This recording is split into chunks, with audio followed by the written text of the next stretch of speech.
আসসালামু আলাইকুম। আশা করছি সবাই অনেক ভালো আছেন। আলহামদুলিল্লাহ, আল্লাহর রহমতে আমি অনেক ভালো আছি। এইটা মূলত আমাদের নতুন জমি। এখানে আজকে মূলত আমরা মরিচ গাছ লাগাচ্ছি। যদিও এখন মরিচ গাছ লাগানোর সময় কিছুটা পার হয়ে গেছে এবং অনেকে আর কি অনেক 1 মাস আগে কিংবা 15 দিন আগে মরিচ লাগানো হয়ে গেছে। আমার আর কি একটু লেট হয়ে গেছে।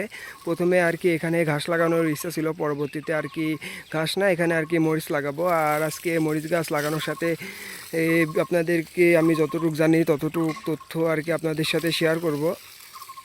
এই যে এখন মূলত বর্ষাকাল যদিও এখন পড়েনি, এখন মূলত কোনো বৃষ্টি নাই, প্রতিদিন আর কি ভালো রকম রোদ পড়ছে। এই জন্য আর কি আমরা গাছ লাগানোর আগে ভুঁয়ে সেচ দিয়ে দিচ্ছি। এই যে আমাদের ছোটো যে বোরিং আছে, এই বোরিংটা আর কি পুকুরের মধ্যে বসাই দিয়ে তারপর আর কি আমরা মরিচ গাছগুলো লাগাই দিছি, যাতে রস পাওয়ার পর মরিচ গাছগুলো আর কি ভালোভাবে হয়।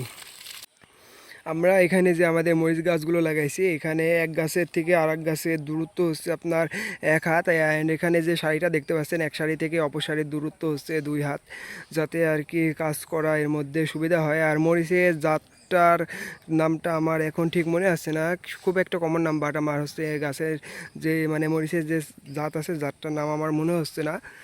অ্যান্ড এখানে আমরা মূলত ফার্স্টে সেচ দিচ্ছি, অ্যান্ড সেচ দেওয়ার পর আর কি মরিচ গাছগুলো লাগাই দিচ্ছি, যাতে গাছগুলো ভালোভাবে ধরে।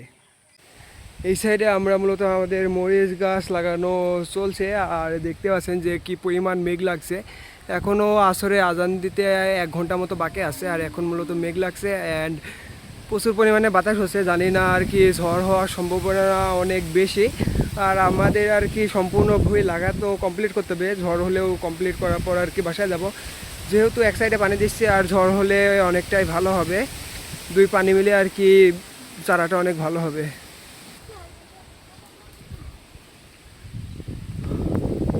আর এই যে এইগুলো হচ্ছে আমাদের মরিচের চারা।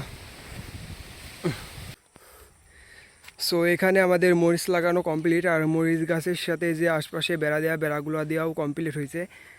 এখন মূলত সন্ধ্যার আজান দিবে, অল্প কিছুক্ষণের মধ্যে আমরা আর কি বাসায় চলে যাব। আর আমার এই মরিচের ভুঁইয়ের যাবতীয় তথ্য পর্যায়ক্রমে আমি ভিডিও আপলোড দিতে থাকবো, যে আমার মরিচ কেমন হয়েছে বা না হয়েছে। আর সবাই ভালো থাকবেন, দেখা হবে আপনাদের সাথে পরবর্তী এক ভিডিওয়ে। আসসালামু আলাইকুম।